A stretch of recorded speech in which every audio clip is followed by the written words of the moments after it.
Aduro Clean Technologies will participate in several prominent investor and industry events in September. The first of these conferences is the H.C. Wainwright Conference, taking place from September 8th to 10th at the Lotte New York Palace Hotel. It offers Aduro the opportunity to connect with a broad audience of institutional investors, private equity, and venture capital representatives, and industry leaders.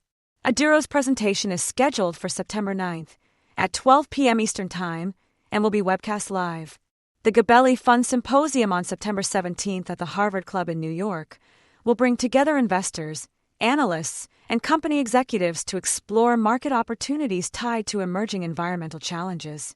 This event provides Aduro with targeted engagement with a highly focused investor audience. Then at the NASDAQ New York Climate Week Forum on September 23rd, Abe Dyke, head of corporate development, will represent Aduro in discussions focused on sustainable innovation, energy transition, and climate-focused investment. This event convenes senior executives, policymakers, and investors to advance sustainability and the global transition to a low-carbon economy.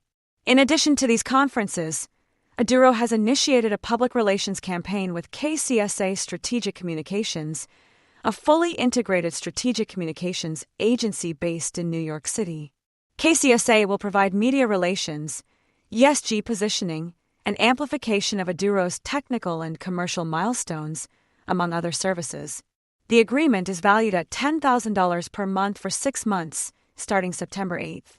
Aduro's participation in these conferences and its partnership with KCSA Strategic Communications aim to build the company's brand and industry visibility.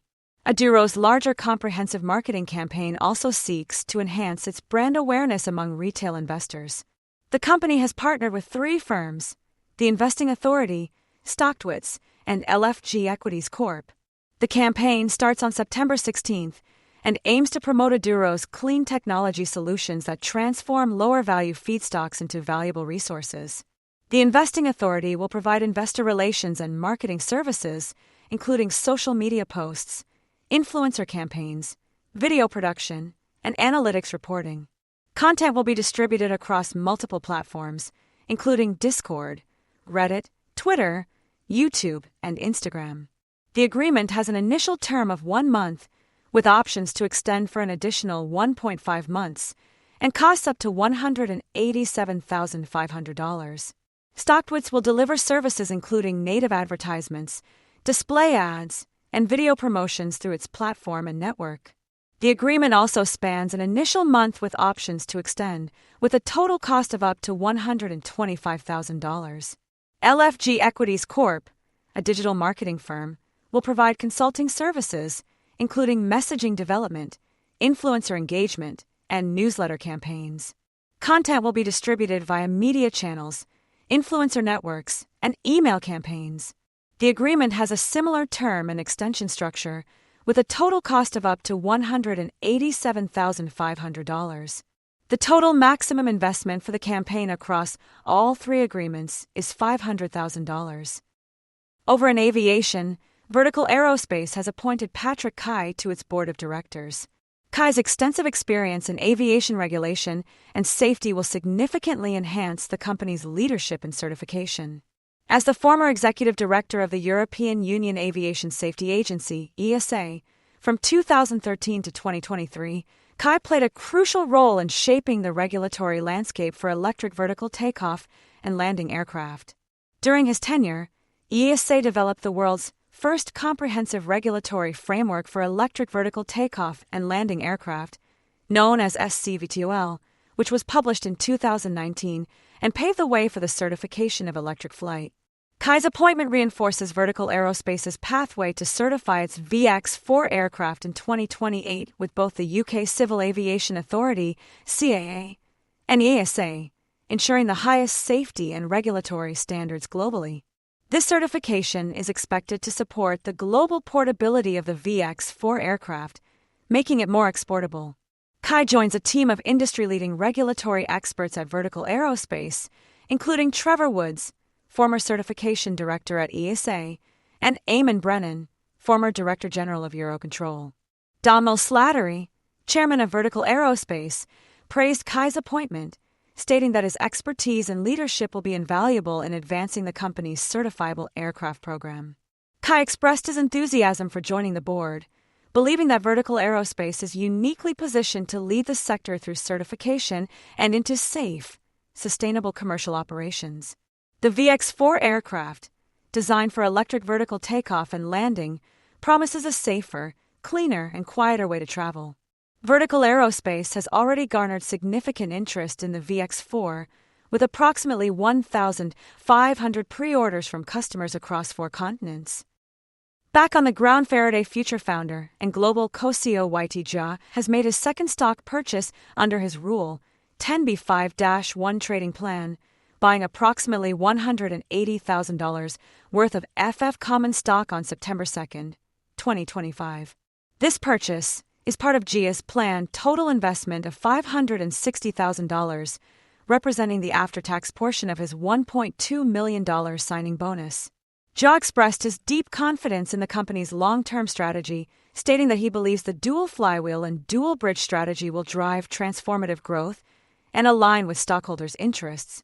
On September 19th, Faraday Future is set to hold a special meeting of stockholders where shareholders will vote on key proposals, including increasing authorized shares, changing the company's name, approving common stock issuance for convertible notes holders, and amending the 2021 Stock Incentive Plan. The company urges all stockholders to vote in favor of these proposals, which aim to support strategic initiatives and long-term growth. The proposed amendment to the 2021 Stock Incentive Plan would add 9,500,000 shares to the Equity Incentive Reserve, bringing the total to approximately 7% of current authorized shares. This move is intended to enable the company to offer long-term equity incentives as a competitive alternative to cash compensation, attracting and retaining top talent while driving execution and delivering long-term stockholder value. Faraday Future has also concluded its FX Super One co-creation and sales events in New York, Boston, and Los Angeles, receiving strong enthusiasm and positive feedback from attendees. The events showcased the FX Super One, a first-class EAIMPV in the U.S. market, and demonstrated significant interest in the company's products and technological capabilities. According to Liang Deng, Senior Director of Sales Management at Faraday Future, the company plans to prioritize 8 states as its initial sales markets, including New York, New Jersey, Massachusetts, Texas, Florida, California, Nevada, and Washington, and will continue to hold additional co-creation and sales events across major cities in these states. Internationally, YT Jia shared progress on various fronts, including the Middle East launch of FX Super One, expected to take place at the end of October with first deliveries in November. The company is also building an international team in the Middle East, recruiting talent from various countries, and discussing partnerships with top dealer groups to establish the FX PAR network in the region. Additionally, Faraday Future's C10 Treasury completed its first $5 million crypto coin purchase, marking the official execution of its treasury product, with an allocation strategy in place to balance stability and growth. In the waiting room, SoundHound AI has partnered with Primary Health Solutions, PHS, to deploy an AI-powered patient engagement platform named Denise, which will utilize conversational AI to streamline scheduling, confirmations, and cancellations for patients. The platform aims to reduce wait times for patients and free up call center staff to focus on more complex queries. PHS plans to leverage the technology to improve patient engagement and create efficiencies in their operations. The partnership highlights SoundHound's growing presence in the healthcare sector, providing AI solutions that automate key processes and enhance the patient experience. The AI platform, Denise, is designed to understand multilingual requests while adhering to strict HIPAA guidelines, ensuring patient data privacy and security. By automating routine tasks, PHS aims to provide more personalized support to patients and improve overall quality of engagement. The company sees potential for future use cases, such as proactive outreach for appointment reminders and medication notifications, which could help close gaps in care. This partnership is part of PHS's broader mission to ensure patients have quick and easy access to information and care. Michael Anderson, Executive Vice President of Enterprise AI at SoundHound AI, noted that the platform will take the friction out of the system, allowing patients to easily manage appointments and other tasks while freeing staff to focus on more complex inquiries. For more on stocks and crypto, follow Ascencore. Thanks for watching, and have a nice day.